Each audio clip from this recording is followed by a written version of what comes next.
Are you familiar with FBI Special Agents Kyle Seraphin? I'm familiar with the name. Is that yes? I'm familiar with the name. I'm familiar with the name. I'm familiar with the name. Joining me now is a frequent guest of the show, former FBI Special Agent, whistleblower as well, Kyle Seraphin. Let's bring in Kyle Seraphin. He's the FBI whistleblower who helped expose government censorship of our First Amendment rights. Now, we only have this memo because a recently suspended FBI agent called Kyle Seraphin brought it to the public, and we're grateful that he did. Kyle, thank you so much for joining us tonight. He's the host of something that strangely is called The Kyle Seraphin Show. Follow him on Twitter. I'm Sebastian Gorka. I'll call you later. We'll talk guns. We'll talk optics. Perfect, man. God bless you, brother. Thank you for standing up for the truth, man. Thank you for coming on. Thanks. Well, so Kyle, thank you so much for joining us. Great chatting with you. Kyle Seraphin, thank you. Kyle Seraphin, I can't thank you enough for speaking out. I knew you guys were out there, and I knew it was just a matter of time, but you got a lot of guts putting your face and your name to this. You're doing a service on behalf of the American people, and from the bottom of my cracked and broken heart sometimes, thank you very much.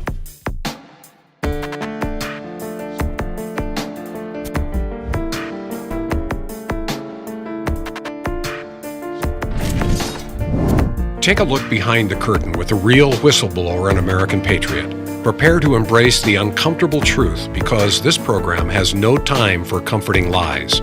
Here is civil liberties enthusiast, Second Amendment defender, and recovering FBI agent Kyle Seraphin. Hello, my friends. Welcome to the Kyle Seraphin Show. Today is Tuesday. It's November the 21st, and we are rolling live on rumble.com/Kyle Seraphin. If you are not there, get there. Join the live chat. Good morning, everybody in the live chat. You guys are kind of strange. For some reason, we launched into this really goofy thing. I was laughing maniacally just before we went live because I was thinking about something.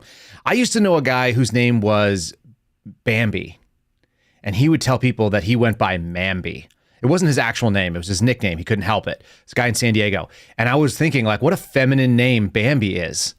And the reason this all came up is because FBI Panty Raid, who's one of our regulars in the chat, sent me some pictures yesterday of the little tiny spike buck that he killed out in Idaho. And I thought, yeah, you killed Bambi's little brother. And then I went, no, that could have been Bambi. Bambi was a boy. Bambi is a boy's name.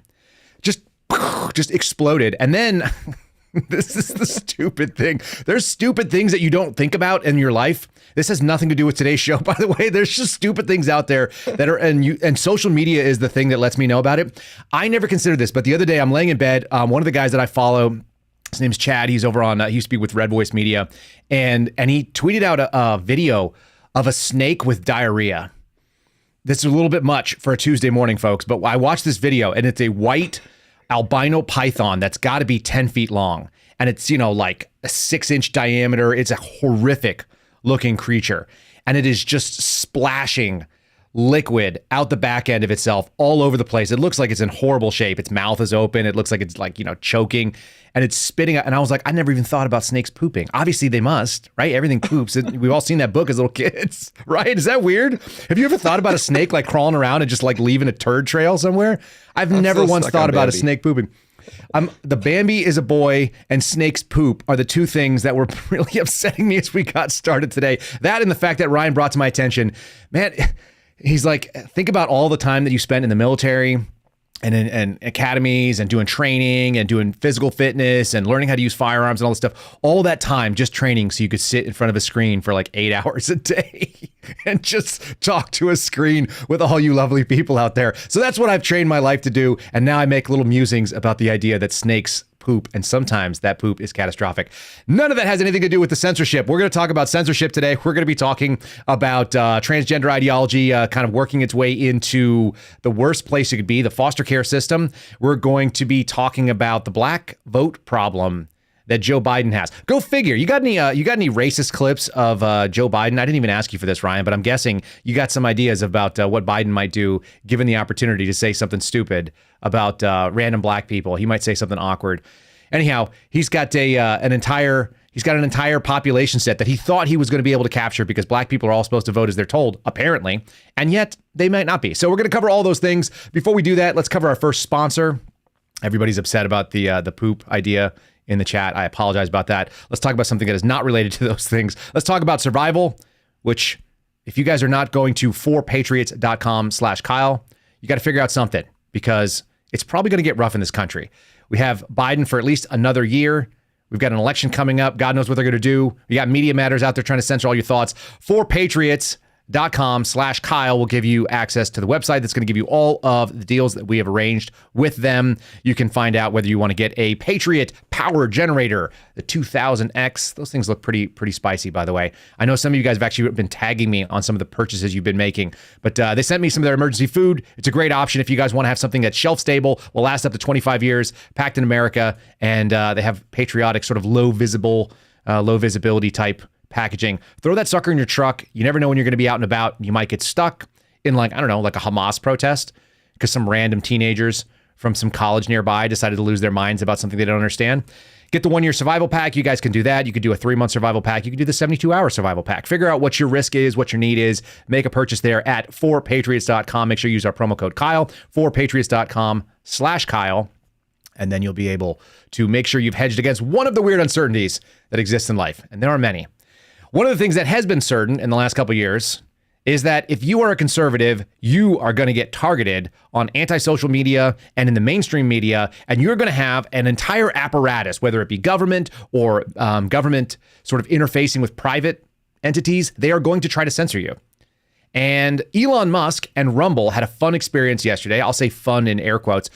There was a denial of service attack that happened on Rumble. Some of you guys know this. The entire site was shut down for the afternoon. And interestingly enough, Rumble shared a video or a graphic of where the majority of those attacks were coming from, and they were coming from right outside of Washington, D.C. I'm sure that's totally coincidental that they were attacking one of the free speech platforms that we love, that Dan Bongino loves, that Louder with Crowder go with.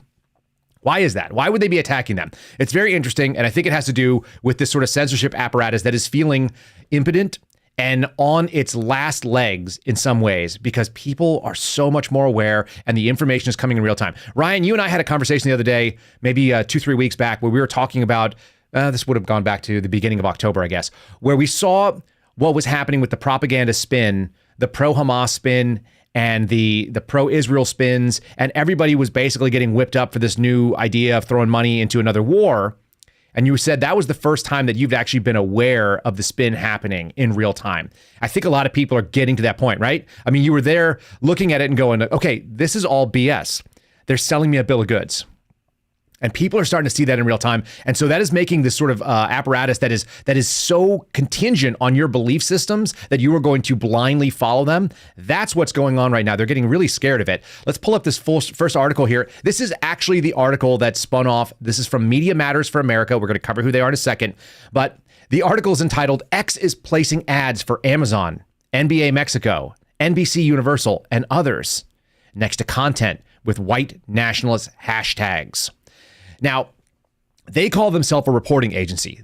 Media Matters for America is a propaganda organization. They've been around for almost 20 years. Many of you have heard their name. You know that you don't like them. Instinctively, you know that, but you may not know what they're all about. And we're going to talk about what they're about and how they got founded and what they're trying to do. Because if you understand what they're trying to do, then you'll know that whatever they say, like the opposite, is probably true and real.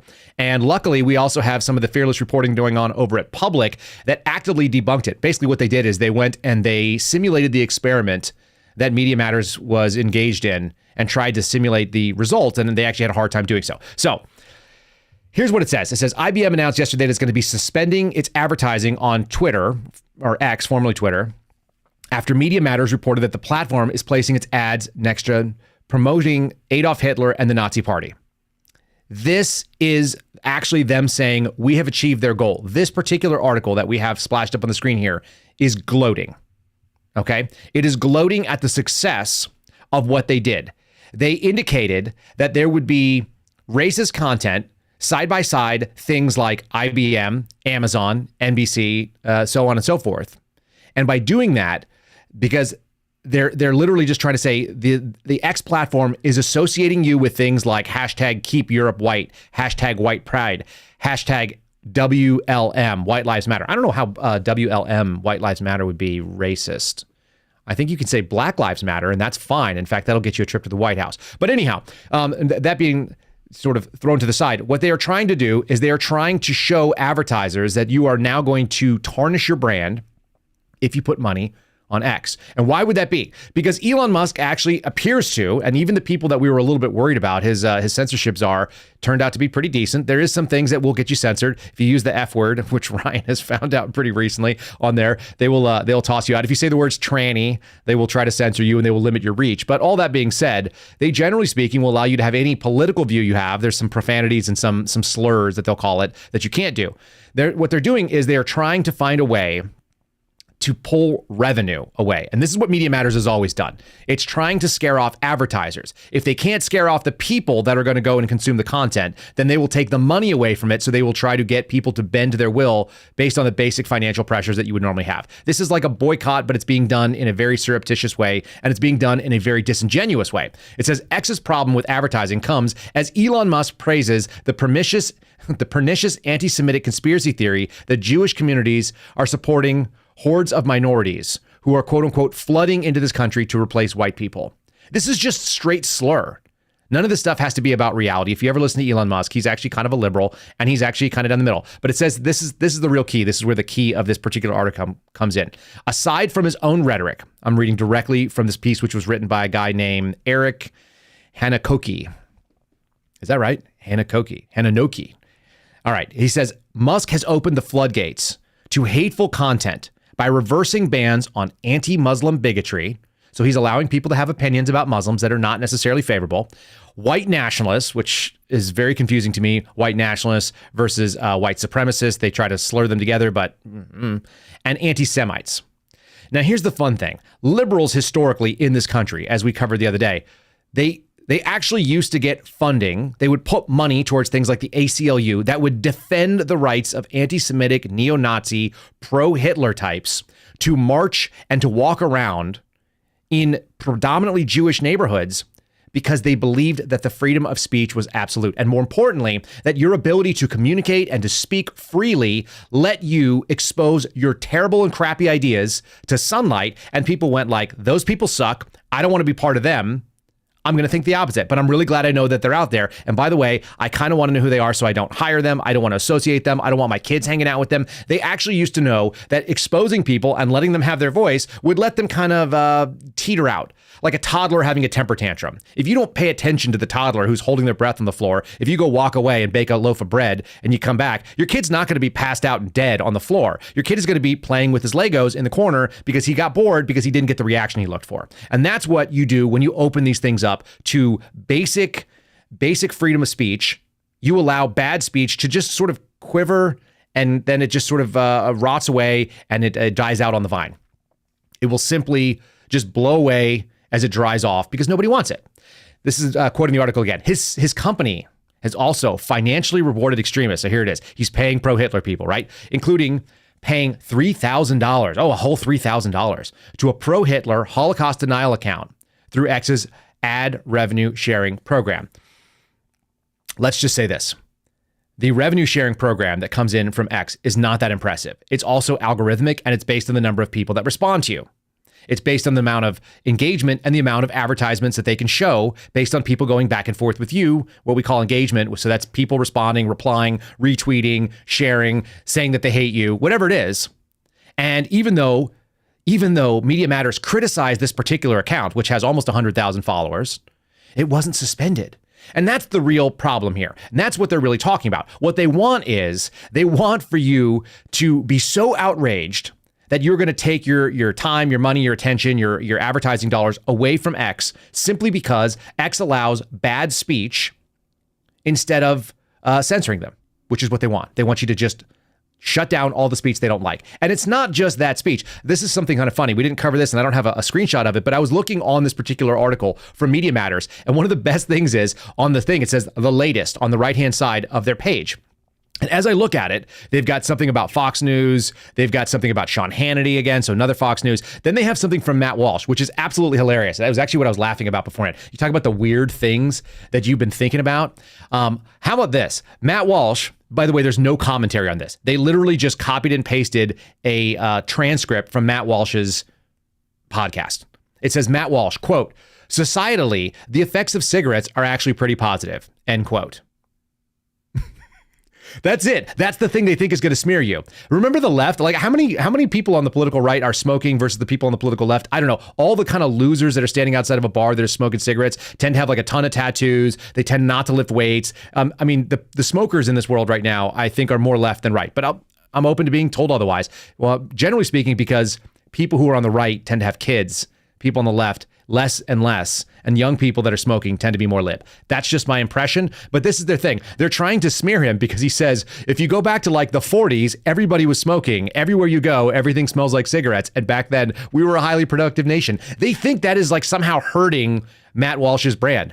It's an interesting thought. There's something very social about people engaging in cigarette smoke. And even when you used to make them go outside in the 80s, when I was a kid, they would make people go outside. And if you always saw, there was always like a group of employees that always knew what was going on. It was like the water cooler people were inside and they had sort of like censored conversations that were appropriate for the workplace. The smokers were outside the door and they were 50 yards away from the entrance. And they were all smoking, like telling we have an expression in the military, smoking and joking. They were out there telling the dirty jokes and telling the things that were going on that really was interesting. The real scuttlebutt of the office was being told by the smokers. He's not wrong. But the fact that they're offended by it, it just tells you it's like pearl clutching nonsense. And so let's debunk it. Let's continue on and do a debunking with our friends over at Public. Now, Public, what they did is they went, okay, you have this contention that Elon Musk is supporting evil ideas. Can we duplicate your experiment? Can we use the scientific method? And what it says here, here's the entire article. It's written by Michael Schellenberger and the same as yesterday, Alex Gudentang. It says, Democrats need to censor and spread disinformation behind the media war on Elon Musk's X. They need disinformation. Do you remember them? They were chirping about misinformation and malinformation and disinformation, all that stuff during COVID, and they make it up as they go. They totally make it up. We could not, this is from Schellenberger's piece, we could not replicate Media Matters finding a corporate ad placed near neo-Nazi and white supremacist content. That's the bottom line. They couldn't get it to do it. So what do? Essentially speaking, they went out and they said the only way that they were able to get white supremacist content alongside of major brand advertisements like Apple and Bravo, which is NBC Universal, and IBM and Oracle and all these others, the only way they were able to do that, in theory, was that they created these ridiculous accounts, which you would have to go and curate your own timeline. If you guys don't know how these social media sites work, what they do is you follow some pro-Hitler account, and then you follow Jews are garbage, and you follow like all these other little things. You go find a bunch of these accounts. I'm making them up. I don't know what they're called. I don't follow them. But if you did, theoretically, the algorithm would say, oh, you like people that are like this, and they'll see the other types of followers and the other types of content, the other types of hashtags, and it'll feed you more of what you want. We had a long-running joke that we were going to create one that was like a big trans following account and then make one of our friends who's a reporter just watch nothing but TikToks from a trans following account and see what kind of stuff the algorithm fed him, and then found out if he was transgender in 30 days, if he just like lived in a barn. It's an interesting idea. So the algorithm is going to feed you what you say you like. It goes, okay, we want to encourage you engaging on our app, so we're going to send you more. The problem with what Media Matters did is they created a fake X account, and apparently they created several of them. Then they refreshed them over and over and over again, frantically, in order to get to what they wanted to see. And eventually, after doing it dozens and dozens and dozens of times, they were able to get screenshots that were these things of the hateful content that they were looking for. They were looking for it on this fake account, and a brand advertisement that they could go. And then they'd say, oh my God. The best part for me was when X answered it, X being Twitter, they came back and they said, look, you're the only person that ever saw that content because you created a uniquely anti-Semitic, white supremacy-based account. And then you worked long enough to be able to get the algorithm to recommend the thing that you wanted to see next to the advertisement that you were trying to go after. And you are a unique impression in this world. You're the only one who ever saw it. It's not a problem, except because you made it a problem and it's fake. They basically created a fake scandal, which is what Media Matters does. Here's an interesting statement. They said, of the 5.5 billion advertising impressions on X that day, less than 50 total ad impressions were served against the organic content featured in the Media Matters article. 5.5 billion. That's a lot of zeros, folks, versus 50. And almost all those 50 were independently curated by Media Matters to create a fake scandal. Now, as the people at Public say, as Schellenberger and Gudentang say, like you shouldn't just take X's word on it because they're going to defend their ad policy because that's how they make money, right? Of course. So let's dig into it deeper. And what did they find? They created a similar account. They followed the same accounts as were laid out by the Media Matters account, and they were unable to recreate this problem. That means that they had to sit there all day and click, and they ran out of time doing it. They did 10 refreshes and it didn't show up during any of those. They did another 10 refreshes. So in 20 organic refreshes, which is most people's entire day on this account, it didn't show up. Okay, but they still lost advertisers, and that was the goal. So who in the hell are these clowns over at Media Matters? Let's do our sponsors over at Patriot Coolers, because you know what? They're the opposite. They're the exact opposite of this kind of shell game that's being played. I've got one on my desk right now. You guys are seeing. Some of you guys mentioned that I was very caffeinated today. I am, in fact, coming in pretty hot. This one is 90% done. This is my 16 ounce. Keep the 16 ounce on the desk. We got the other one over here. Bam. Go big screen for me. Here it is. This is the 19 ounce travel mug. Folks, if you're traveling around and it's cold where you live, it's not even cold in Texas yet. It makes me a little bit angry. But if it's cold where you live and you want to keep something hot, get one of these tumblers at patriotcoolers.com. Use promo code Kyle, K-Y-L-E. K-Y-L-E is the promo code. You just type in Patriot Coolers with an S in the end.com and check them out. If you want to keep something cold and it doesn't want to thaw because you got a heater running in your car and you want to keep your groceries cold, you can start with these. I'm telling you, having a rotomoted cooler in the back of your minivan or your car in the trunk, it is actually like one of the life hacks that I have most enjoyed. I almost always had a cooler in my life. I've always had one. It always hung out in my storage. It hung out in my garage. And I'd go, yeah, I have that if I ever need it, if I go camping like 3 times a year. You can use it almost every single day when you go grocery shopping. And if you have kids the way we do, we're almost always grocery shopping every single day. I throw it in there. That way you go like, oh, I wonder if we should drive through In-N-Out, or I wonder if we should do something else. I wonder if we have to go directly home. The fact of the matter is, if you have them in a cooler, you don't. And those are good ones. They say Patriot on them. They're very attractive. They're a solid piece of kit. PatriotCoolers.com. Use promo code Kyle, 10% off. There it is. It's free shipping. All right. Should we keep going? Let's talk about who Media Matters is. Who are these clowns? Like, who are these evil clowns that are out there that are trying to get rid of the advertisers for a free speech platform? It's very clear. They were founded in 2004. I went directly to the source. I went to a lib source, Wikipedia. It's also listed in the article by Public, by the way. Most of the stuff they grabbed, it's straight up. They call it a front for the Democratic Party. So Public did a good job covering it down. They talk about some of the things they've done. I'm just going to try to get it from a even more biased source that is in favor of Media Matters, because that is what Wikipedia is. They refer to it as a left-leaning 501c3 nonprofit organization and media watchdog group. No, it is a propaganda outfit. We're going to be real clear about that, but we'll let them say what they say. It was founded in 2004 by David Brock as a counterweight to the Media Research Center, which is the conservative version of it. You never hear anybody talking about the Media Research Center, do you? Newsbusters, yeah, they do an okay job. It just turns out they just play things from the news when everybody is saying the exact same words. I don't know. You look at the people that are on the political left and the people on the political right, it just seems to me that it's far more fair on the political right. Doesn't mean there's not some propaganda points. But when we're talking about what's going on, where you literally are going to just talk about Matt Walsh said smoking might be good. I mean, the guy's got a point. It was founded in May of 2004. Supposedly, David Brock was a conservative journalist, and then he became a prominent Democrat. Go figure.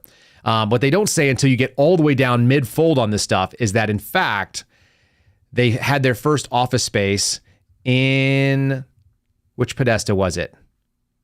John Podesta. It was in John Podesta's office area, and it was basically office space that was paid for by the Center for American Progress, which is a Democratic think tank, which Podesta established just a little bit earlier.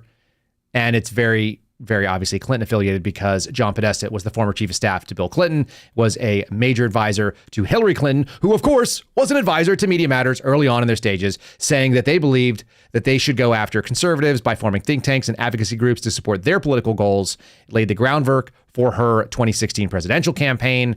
A lot of evil things have come from Media Matters.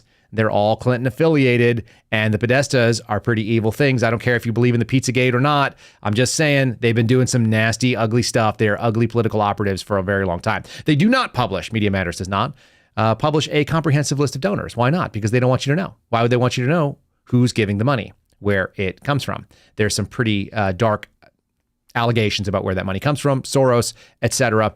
Not surprisingly, they focus on things that are completely backwards to what most, I would say, Americans in the middle. It's a far left organization. You would obviously see that sort of thing Oh, and they received about $2 million in federally backed small business loans from Bank of America as part of the Paycheck Protection Program, which was a government loan forgiveness program that happened during COVID. So that's nice. It's funded by you and me and everybody. Anyhow, Media Matters is an activist group, and their goal is to smear and destroy conservative platforms. And if you're going to say that Elon Musk is a conservative because he simply wants free speech, I think you're the enemy. I think you're the enemy. It's an un-American position to say that people should not be able to express their ideas, however bad they are, whether it be snakes pooping or whether it be people advocating in favor of pro-Hitler policies. I'd rather know what they are up front and then have to wonder, who are my kids dealing with? It's like, no, I saw his face. He was out there on Twitter. It was easy to know. Boom. I don't want that person hanging around. I don't want that teacher. I want libs of TikTok exposing these clowns. They consider that to be hit pieces. It's like they're just taking their own words. This is what we want.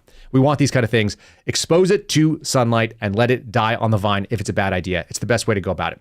Let's push on, because all of this stuff is totally unlikable to most Americans. And it turns out that the censorship apparatus, which has been pushed by Joe Biden and been pushed by Democrats, you guys have been victims of it. Many of you, you've been banned from these platforms and you have to go and create new accounts and things like that.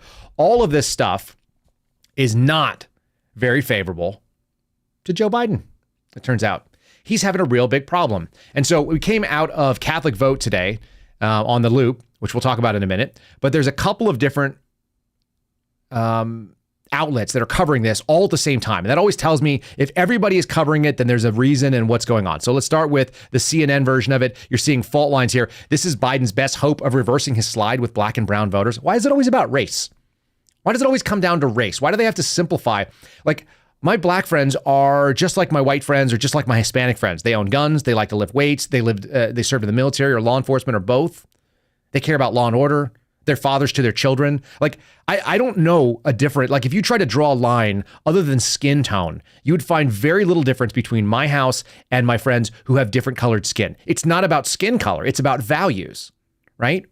And it's always been about that. But Democrats have to try to frame it this way. And maybe not even just Democrats, but full leftists, including CNN propaganda pieces from their politics thing. And this is supposedly analysis. Why are they advocating a position? Biden has a best hope of reversing his slide. Like, they shouldn't care. They should just say, Joe Biden is slipping with these voters.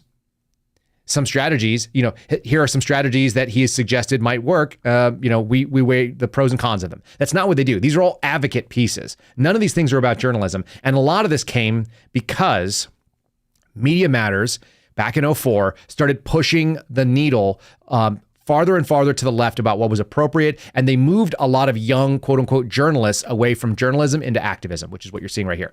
This particular piece says Joe Biden's weakness in the polls among non-white voters. It's so gross. If anybody was going to ask like the list of things that you would describe yourself with, the word white would be one of the last, if not the last, if not never described, because I just don't care. And honestly, race doesn't even factor into most of my friends either. I am seeing a fun advertisement on my screen right now for Jose Bank, though, and it's a bunch of different colored people, and they all look nice in suits. Go figure. All right, non-white voters boosting Republican hopes that the GOP is poised to extend its most important political breakthrough of modern times. That would be a second Donald Trump presidency, obviously, and potentially reshape the competition between the two parties along the way. Maybe if we could just reshape it to not including race. That'd be really nice. The most consequential political gain for Republicans in recent decades has been their increase in strength among working class white voters. Gross. Why do they do that? Because Democrats actually used to just be about labor unions and about advocating more government intervention, right? Instead of totalitarianism, which is where they sit now. I mean, just picture the Joe Biden, the red speech where he's got his hands up and he's doing the Hitler thing and he's got the Marines on either side at Independence Hall. Like, that is, for me, the most iconic image. If that is not being played over and over again, this is what you're voting for versus, Donald Trump standing in front of a bunch of people and them cheering with American flags that are in normal color.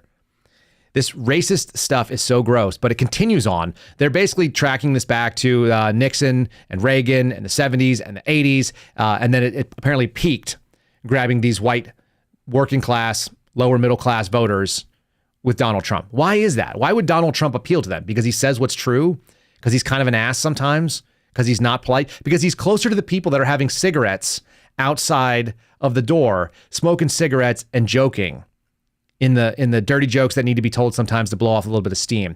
We used to know that if you blow off some steam verbally, then you're not going to do it physically. That camaraderie, that sense of being able to belong. You could have been a weirdo and still been a smoker and still hung out with the smoker crew and you were still part of them. Why? Because when you walked in, you smelled like cigarettes like everybody else. I don't know. I didn't plan on talking about the Matt Walsh piece, but the more I think about it, of course it makes sense. Of course it makes sense that they would go after people that were smoking because it built community, weirdly enough, right? And all of you smokers, if you guys are smokers, you know what I'm talking about. And if you're vaping, that's not the same thing. Like smoke or don't smoke. Don't give me this vape stuff. Ryan, I'm looking at you. I know you like to vape. I hear Ryan vaping sometimes. He's going to stop. He's going to go back to smoking for real. Don't be a quitter, man. Don't be a quitter. I'm going to advocate against, I'm going to be the only person that's like vaping is for wimps. Like get out there and smoke a cigarette, like light it up. There was an argument that Walsh said that says you can't argue that tobacco made America, it built America, which it did. Obviously it was one of the big cash crops.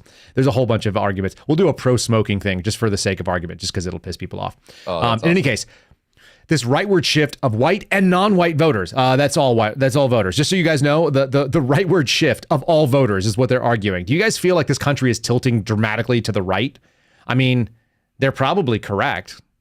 They're saying it's people without a college degree. Why is that? Why is it? Because maybe colleges are indoctrination factories that are sitting out there and trying to churn out mindless libs that look like non-player characters, NPC. If you guys don't know what the NPC thing is, they always show this sort of like grayed out meme and it has like a face that's generic like all the other faces. An NPC, a non-player character, is a computer run character on a video game that basically it's not another person that's running it. It's running on an algorithm as well.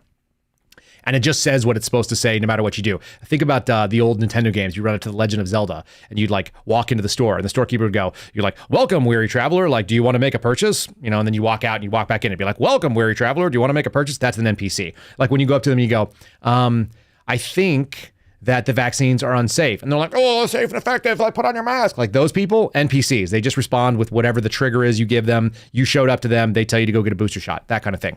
So this rightward shift is happening on people. It turns out that people that didn't go to college are thinking more in this country. There's more critical thinking happening if you didn't go to college. That's bass-ackwards. That is exactly the opposite of what it's supposed to look like. In any case, these people are doing it. Let's pull up the Fox News article because Fox News covered it with my favorite race hustling grifter. They brought a little commentary on MSNBC's Al Sharpton. I cannot believe that the skeleton that is Al Sharpton is still doing media, that people still take him seriously in places, although I don't know how serious anybody is on MSNBC. But sure enough, he's out there and he's urging Biden to campaign specifically to black voters because they found out in a New York Times poll that 22% of black voters now prefer Trump over Biden. That is a tectonic shift in the vote. And I don't think black voters vote because they're black. I think they vote because they're like regular people, like every other person. I happen to believe in individualism. Go figure. Call me a crazy. But I think that black voters are having the same problems that white voters and Hispanic voters and Asian voters and every other kind of voters. All voters are looking around going, this country was better off a little while ago. I had more money in my pocket and I could afford my mortgage and I could afford to buy a house and the interest rates weren't so damn high and gas prices were better, although they're coming down. It's just because it's winter, folks. I was looking the other day. I was like, man, gas prices seem pretty tolerable. They're still higher than they were under Trump during they're like summer prices under Trump is the winter prices under Biden. At the end of the day, it says there's a lack of enthusiasm among younger voters, particularly young black voters. Why is that? Why are they not enthusiastic about an 81-year-old white guy who's a dick? Like Biden is a dick to everybody. He's been a dick for a long time. He's been an absolute jerk. So there's this lack of enthusiasm about him. The Biden campaign needs to take it seriously. This is what Sharpton is saying. You really need to build a ground game movement from the bottom up rather than poo-poo it and be in denial. Biden doesn't understand social media, and we found out that Karine Jean-Pierre is the one who's running the White House, Joe Biden account. It's not like the president's out there tweeting. Like, we know President Trump was actually sitting on a toilet, like rage tweeting first thing in the morning, the way that many of you do. The way that I sometimes do. He was sitting on his own toilet and he was running his own Twitter account. In fact, that was the biggest bane of the Trump, media team. They were trying to keep Trump from just communicating directly with the people. He's like, here's my crappy thoughts. I hate Rosie O'Donnell. Like whatever. He was out there tweeting. You think Joe Biden even knows how to use his cell phone? He barely can check his own watch without falling asleep while soldiers are being transferred from things that he screwed up and killed them doing. I mean, I'm just saying, the reason why young people don't associate with it is because he's 1,000 years old and nobody believes he won. because nobody likes him. Like whenever you meet people who like Joe Biden, like is anyone really excited about it? My friend used to have this expression about moldy cheese in the desert. He would talk about like ugly women as dating partners. This goes for ugly men too, guys. So this is not like sex dependent, but just imagine like someone who's really ugly. Like it's nice to have companionship. So maybe it's like moldy cheese in the desert. Like it'll save your life if you're starving, but like you're not getting excited about it. You're like, oh, moldy cheese, it's my favorite. Except the weirdos out there that like blue cheese. Some of you guys like blue cheese. I don't know what that's about.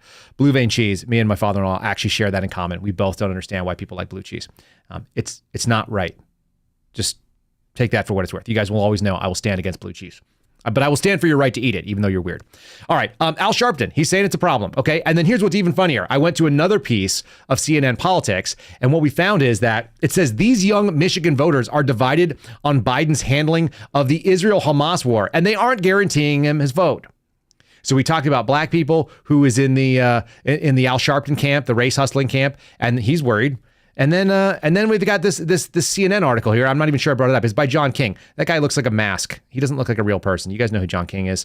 Maybe Ryan will pull up a picture just for funsies. But it just said the midterms are over and the finals are ahead in a semester that's bringing a new experiment at the Wayne State sophomore Maya Sigma. I'm joining the breakdancing club. I'm learning a new skill, and it kind of shocks people. It's a little bit unexpected, but it's really fun. This is not the biggest challenge for her. She's active in the Jewish campus club, and she visits its lounge, and its library now includes being greeted by police officers who are standing watch outside. This is the new normal since the October 7th Hamas terror attacks. The fact that we need a police officer outside the office is upsetting, she said, and she's studying to be a social worker. You think she leans left if she's going to be a social worker? There's definitely a divide between the pro-Palestinian students and the pro-Israel students. The division is very clear. The tensions on campus are very high. It's a sprawling 200-acre campus outside of Detroit. You can imagine how that votes. That's just down the street from you there, Ryan, isn't it? Wayne State, right, you know that one?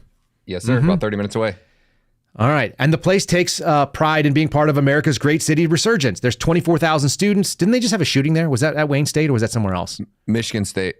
Michigan State. Okay, a different one. Community supports abortion rights. So it's pretty left-leaning. LGBTQ rights. Those are running high. College camps come up. College costs, rather, come up. Climate crisis. Oh, all the lefty favorites. And yet they don't necessarily love Biden because he's doing a weak job.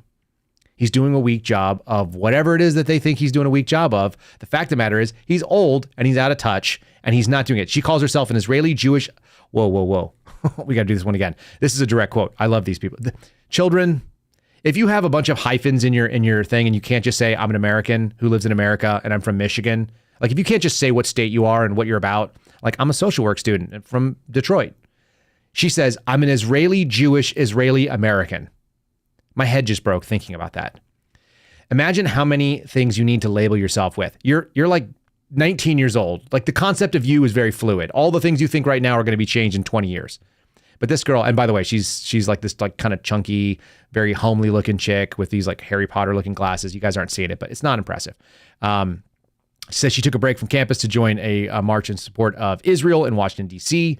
There's a shift in young people to political activism. That's always been the case. Young people have always been interested in politics. She said it hasn't been interesting to me, but I'm advocating for the Jewish population. And the fact that the Democrat Party is seeming to be very pro-Hamas is going to run off a bunch of young liberal Jewish people, boys and girls.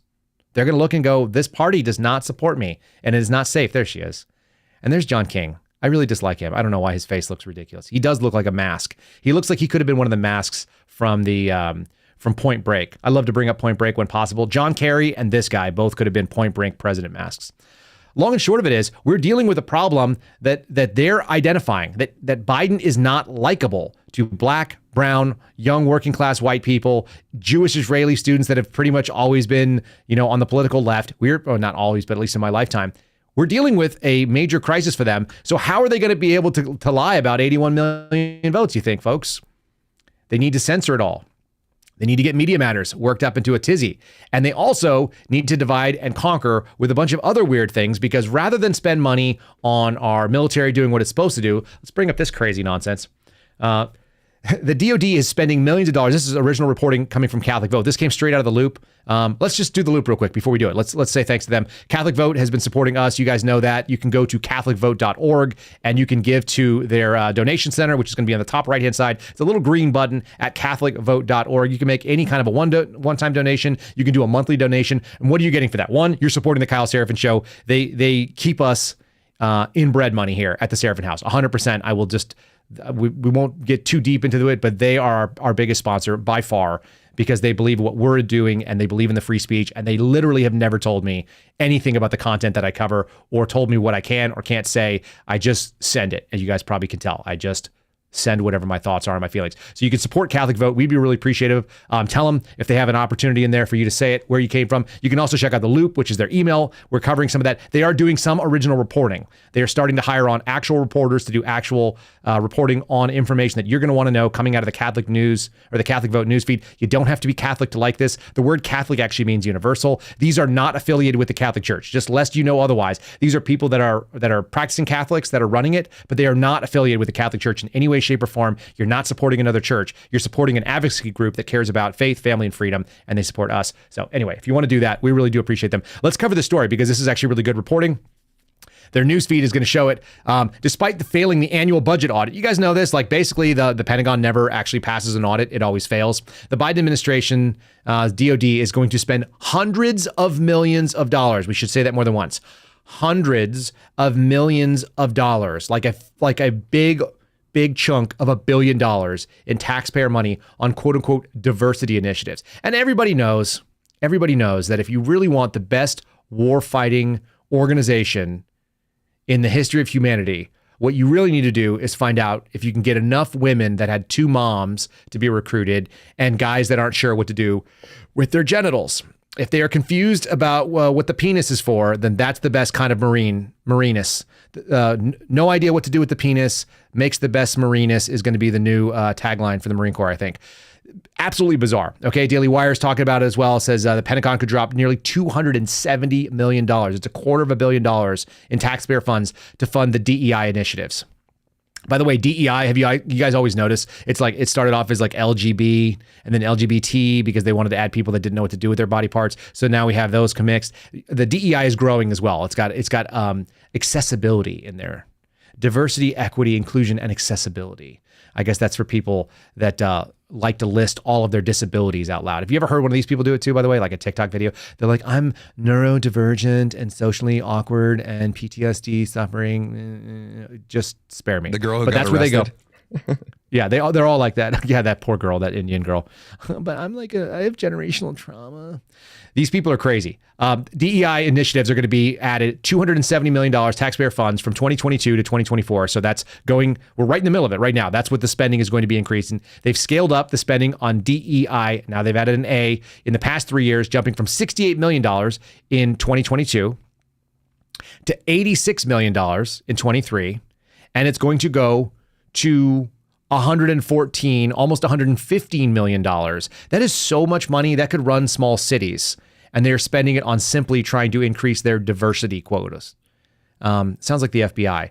Just absolutely backwards. They have an entire glossary now with hundreds of terms that came out of the NSA. This was also broken over at Daily Wire, talking about a 34-page glossary of DEI terms, blaming white Europeans for settler colonialism and attacks of white fragility, warning about trans misogyny. It's so crazy. Where do these people come from? These are the same people that are on the Media Matters side. They're attacking you for being a regular person that thinks like maybe smoking is like your own right and you can do whatever you want. They're attacking you with that. And in the meantime, they're just tweeting out and sharing and funding with government money absolutely insane propositions. But it's a lot more nefarious than that, because doing the diversity agenda, pushing $250 million into diversity, means you're going to have an opportunity cost. There's not unlimited money, even though the government prints it all it does. And so you get things like what's going on in Hawaii. Did you guys see this? Let's just play that video. I don't even think we need the sound for the video, Ryan. Let's play this video. This was this was landing at the Marine Corps Air Station in Hawaii. This is a Navy Poseidon surveillance plane. You'll notice that it's not on the runway and it's not in the air in this video. If you're watching on Rumble, what you're seeing is there's a plane and it's in the ocean. The plane doesn't go in the ocean usually, except when it overshoots the runway. Now, this could have been a natural thing that just happens every so often, but I don't see an awful lot of planes that size landing not on the ground. That's usually where you want to put them. This wasn't a training failure. This was a missed the runway, overshot, and landed in the water. Now, all 9 members of the crew were rescued. They were fine. They were able to get to shore. It doesn't look like an inexpensive problem. What do you think it costs to put a plane in the ocean and then pull it out and then deal with it? It reminds me of that scene from Dagobah, where Luke Skywalker puts his X-Wing down in the into the swamp. And then you're like, oh no. And then they've got it, and he's got it lifted out, and he's doing the Force and is draining all the swampy water out, jacked up all the electronics and stuff. He's gonna have to go into space smelling like a bunch of seaweed and swamp. These guys put this plane down there. So maybe we should be spending our money on military stuff. Maybe we should be putting money into training. This was a Washington-based crew. They weren't from Hawaii. How about not throwing all your cash into figuring out like what to do with your penis and your JJ? How about you figure out how to put the plane where it belongs on the tarmac instead of leaving it in the middle of the bay? Just an interesting thought. That's one part of it. That's the least worrisome, is that there's a training failure when you start focusing on this kind of stuff. The more worrisome thing for me is that they're going to fund additional things that are going to mandate this kind of stuff. Now, Daily Signal, which comes out of the Heritage Foundation, there's a guy named Mike Gonzalez over there reporting yesterday, it looks like, Senator Vance and Senator Rubio oppose the Census Bureau funding to push sexual orientation, gender identity agenda. Okay, we covered this with the FBI stuff. Why are these federal agencies, what does the Census Bureau have to do with funding research on whether or not you're a boy or a girl when you're born? I'm pretty confident that was settled thousands and thousands of years ago. It's actually not that hard. It's been settled since your conception. The second that the sperm and the ovum, do we need to do this? The birds and the bees things, when they combine into a single cell, when they fuse, you end up having a unique set of human chromosomes, and those are either going to be XX or XY with very, very, very minor deviations out of it. And if you're an XY, you're a boy. Or, as the people on Kindergarten Cop were able to say, this is another reason why the 80s and 90s were better, boys have a penis, girls have a vagina. It seemed something like a toddler knows. Even my toddlers know this thing. XXXY. And yet, the Census Bureau is going to ask Congress. They are currently asking for a budget increase of $10 million to, quote, figure out how to best promote that sex assigned at birth is possibly wrong. It's possibly wrong. It's assigned at birth and not established based on long understood biology. Pretty incredible. They want to add a new set of questions on sexual orientation and gender identity so that when they go and ask residents who live in your homes, you know, the Census Bureau comes around every 5 years and then every 10 years, they do that and they get like sort of a status check on how many people live in this country. Not migrants, by the way, not illegals, but just the people that live here legally, but also the illegals, so they can kind of try to shift the game for these people that are letting in all these illegals. They can get a higher population set. Yeah, what do they want to do? They want to ask people as young as 15 years old a bunch of gender questions. They want to expand beyond what your race and your ethnicity is. It's all divisiveness. It's identity politics at its worst, and it's trying to individualize. The funny thing is this. People on the political left are often referred to as collectivists. We showed that guy from Argentina the other day, and he was talking about how all collectivists, all leftists are garbage, and you can't talk to them. They're trash. They'll kill you. That actually is true. If you go far enough on the left, I think it's actually like a circle. If you go far enough on the political left, you go all the way up here, and it gets to totalitarianism, communism with a capital C, deadly Marxism, and socialism. But if you follow the right all the way around the circle, you'll all the way end up here to like fascism, Nazism, etc. Nazism is actually the crossover, probably. Like, that's the worst place you could be. Communism, fascism, Nazism, they go around, they're all on the same circle. That's the way I look at politics. I know there's other graphs and things like that, but if you go far enough around to the left, you're going to end up with basically totalitarian ideas. And the other funny thing about it is, if you get down and you're so focused on identity politics, because these are collectivists. Collectivists believe that the greater good and what's good for the entire country, people should think as a unit. You're not an individual. You are part of a group of blacks, a group of Hispanics. You must, in fact, act that way. But if you get enough down that you are the neurodivergent, trans, Michigan-based, whatever, black female who doesn't know but is actually a man, that sort of thing. If you get down, you end up getting to what? The individual, the actual individual, which is way we should be looking at people. That's the most American way to go. If you can get them to drill down on that individual identity, because everybody wants to be a person, everybody wants to be thought of as an individual. Even the collectivists, They don't like being thought of in a group. Don't identify as a group, bro. I just want to identify as a group. It's so strange that that's the way that they work. But if you could actually get them to hone down in to their most individual identity, they will in fact take each other down to a level where they will individually realize that what's best for them is what's best for just them. It's a fundamentally conservative position to be interested in maybe leave me alone. Maybe the government, the biggest hammer possible, is not the way to hit the tiniest little nail. Maybe the most narrow and minor government and individual solutions made by people who are engaging in free commerce is better. Isn't that something? We just have to get them to hone down. They're almost there. We'll get them there. It's slowly working. And as we were saying, blacks, Hispanics, Asians, non-white voters who don't have a college degree, and even college students are not loving the Biden agenda. That's actually pretty good stuff. I actually think that all works in the right direction. Folks, if you're watching us on rumble.com/Kyle Seraphin, you can give us a like. We would appreciate it. You can share this thing around. If you have not followed this channel already, please just look on the live chat. There's a little button on there that says follow. If it's not highlighted, go ahead and hit that. And then if you want to subscribe, like we just had a new subscriber out there, Flow Grow Girl, who I assume is in Florida. And also Tara Lee Rodas, who's our friend. We know Tara. Thanks for joining us. Folks, you can join us there. Like I said, make sure you hit the like button. We're going to continue to cover these things. We got one more little topic here because this is the scariest part of all of it, at least for me. The scariest part of all of this, again, coming from Catholic Votes original reporting, I guess, by Hannah Heister yesterday.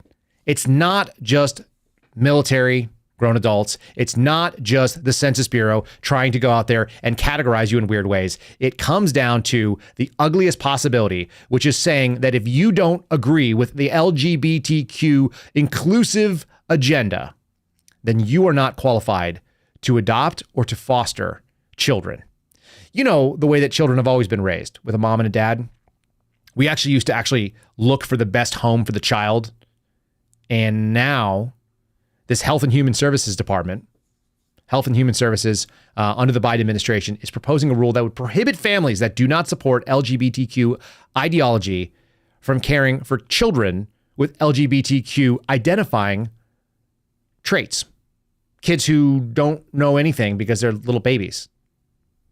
They're children. My daughter tells me things all the time that make no sense. I had a couple of young preteens running around in our neighborhood, and they came over and they ask all these questions, and they're all ignorant because they're children. That's what they're supposed to do. They don't know anything. They don't know what their bodies are about. They don't know what they're supposed to be doing. They have all kinds of bad ideas from things that they've heard and things they've seen on TV. They don't know, and under no circumstances should they be the ones that are helping to delineate that only a tiny fraction of the oftentimes mentally ill are going to be getting. And when I say that, I mean people that are trans or confused about how to do things with their body parts. Those people are not the ones that should be prioritized for children. How about just people that love kids, that have shown a track record of raising kids? That'd be nice. It's so strange. According to the Social Security Act, federally funded foster care agencies must provide a safe and proper care for foster kids. That's pretty straightforward. Safe and proper. The United States Administration for Children and Families, a division within HHS, proposed that foster families meet 3 specific criteria to ensure that LGBTQ identifying children are in a safe and nurturing home. The first requirement stipulates that the family must establish an environment free of hostility, mistreatment, or abuse based on the LGBTQIA status.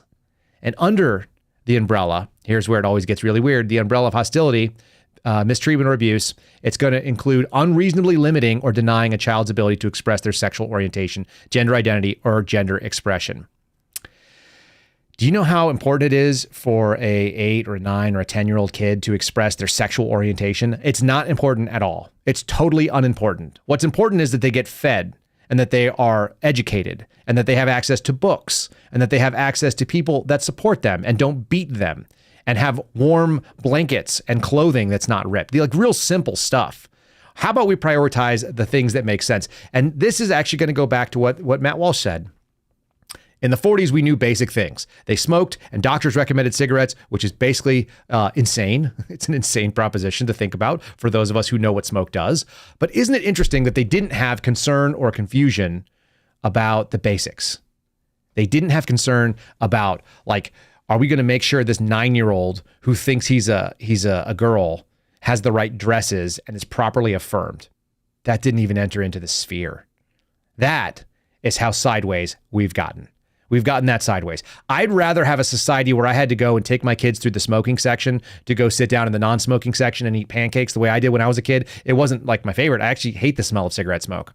I would much prefer that to this wild insanity that we're dealing with, where the federal government is currently telling parents who just want to take on kids and the additional financial burden and the emotional burden and the difficulty of dealing with these things, which it's very difficult to deal with children that are not your own. Think about just taking your kids' friends on for the weekend.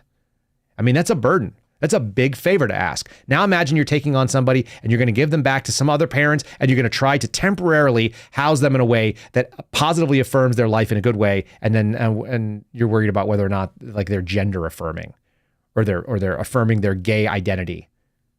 Good God. We've lost it, man. We have lost it. And unfortunately, groups like Media Matters are pushing it. And if you don't agree with Media Matters on this stuff, you're the bigot. You're the bigot. That's how sideways we've gotten in this country. The fun thing is, the backswing's happening. It's happening in a big way. It happened in Argentina. It's going to happen here as well. I feel fairly confident. I don't know how ugly it's going to get because the fight back from the other side is going to be intense. But they've basically worn out words like racist and sexist and misogynist and homophobic. I got into a Twitter thing. Last little thought. I got into a Twitter comment back and forth with the sedition hunters, who are some of the worst people in the social media sphere. They hunt down the nonviolent offenders from January 6th, and they think they're doing the job of the feds. It's gross. I don't know how much federal funding goes on, but this person said, Kyle attacked me and didn't defend me when people were being mean to me for being a woman. And I said, well, it's not because you're a woman. It's because you're trash. I don't care whether you're a woman or not. Aren't you guys the ones that say that gender doesn't matter? I'll say this, if your ideas are bad, if your character is lacking, if your values are trash and you communicate with people in an awful way and all the things you do and the people you associate are garbage, then you're garbage. And so I'm not going to defend you. Why would I care? I don't care if you're a man, woman, or a child or a bot or whatever they are. Folks, that's it. That's it for today. What do you think? We've packed in a fair amount in here. We only did one little video of a plane in the water, and we have covered an awful lot of ground. Media Matters. Be aware of them. As you go out in the world and you hear them, you should pretty much set yourself in the exact opposite way of whatever it is that Media Matters says. That's going to be something that you are going to appreciate in a much bigger way than normal. We stream this live from Liberty Hill, Texas, every morning, every weekday morning, starting at 0930 Eastern Time. That's 8:30 here in Texas, America. We really appreciate all of you for joining us, all of you folks out there in the live chat, which is growing every single day. Some of you guys have just accessed our monthly subscriber piece. Like I said, I saw 2 of you do that today. That gives you access to some of our funny little emojis and our little GIFs and stuff like that. You can drop the truth bombs. You can drop the suspendable or die type stuff. We do appreciate you guys following us there more than anything else. Make sure you've hit the like button if you're doing it, and share us on all of your favorite anti-social media platforms, or tell your real friends about us in real life. You say, hey, have you heard this guy, Kyle Seraphin? He seems angry some mornings and he drinks a lot of coffee. He speaks really quickly and he's got some good ideas. Or not. Tell them that I have bad ideas and have them come here and hate us. We could take some Media Matters censorship. I aspire to have Media Matters just quote me. That's our new life goal. That's our life goal for this show, and at least in the short term. And also, our goal is to get to 1,000 5-star reviews on Apple. Please go ahead and do that. We crossed the 800 mark. So folks, you can leave us a 5-star review. The link is in the show descriptions. Please leave us one for any show that touches you, like this one from Duke517. Great show, 5 stars. This is your firsthand look at true American patriots fighting the good fight at great personal risk and sacrifice to themselves. We should all be so brave. We can. We just have to speak up. We do indeed, Mr. Duke, Mr. or Mrs. Duke, 517. You just need to speak up. Folks, you can follow us also on KyleSeraphin.com. If you ever want to interact with the show, if you want to send your thoughts, if you want to send your concerns, questions, comments, sarcastic remarks, KyleSeraphin.com. You can just hit the contact me. You can either go DMs, or there's a little thing that pops up and says, do you want to communicate with the Kyle Seraphin Show? You can send us wild stuff. I get all kinds of crazy DMs, so feel free to contact us on Twitter at Kyle Seraphin. And let's do 2 more. Let's encourage you guys to keep the Garrett O'Boyle, the O'Boyle Family Sweatshop rolling with the-suspendables.com using the promo code Kyle, the-suspendables.com. You can see right now, if you see in the corner of the screen, I am in fact wearing the Night Ops Last Line Substack shirt. And I'm a big fan of this one. I really like it. Wherever I go, people check us out. There it is. It says hold the line on the back of it. And the front of it looks like you're looking at an M4 through night vision goggles. But on the front of it is a quill, which is to say that the pen is mightier than the sword, except the times when the sword is necessary and mightier than the pen. Folks, check out the-suspendables.com. And lastly, we'll say, go ahead, if you're going to buy a MyPillow product, many of you guys have seen him. He smears himself all over the airwaves. Everybody knows who Mike Lindell is. If you listen to the show, you know you can go to mypillow.com/Kyle, mypillow.com/Kyle, or just go to the website and use promo code Kyle. You'll get all the same discounts that you'd get if you were following anybody else. You could get Poso's discount or whatever, but they actually send us a little thank you, and we do appreciate that. Check them out. I'm trying to get them to send me, so I don't have to buy them, because I feel like they should send me a set. I want to be able to talk about their towels. I've had multiple people tell me that their bath sheets are the way to go, and I'm a huge towel guy. I spent many years swimming competitively, and if you're a swimmer, like, towels are your jam. So I'm going to check out their bath sheets left. If there's something you guys love, hit me at kyleserafin.com, hit the contact me, tell me what it is that I should be looking into, what stuff I should have. Man, we got a bunch of Rumble rants here, so let's cover these things down. Number one, Chad Zodi said the cross-eyed bear perseveres. Sorry. Good morning, fam. We see Justice Blonde saying, we love to hear from you, Tara. P. Sturgis saying, an amazing message yesterday. The plea to save your fellow brothers from having the FBI pay and reinstate while sacrificing yourself. Glad you want to continue putting your content out. I do indeed. Eric Jason, as usual, with smash the like, do not comply, and God wins. And real is rare with just some prayer hands. We appreciate all of you guys jumping in here. Anybody who wants to join us, we'll see you on rumble.com/Kyle Serafin tomorrow, 0930, running it live. And God bless y'all. We'll have a great day. We'll see you again tomorrow morning. Thanks for listening to The Kyle Serafin Show, streamed live weekdays on rumble.com/Kyle Serafin. Follow Kyle on Twitter, Truth Social, and Instagram at Kyle Serafin.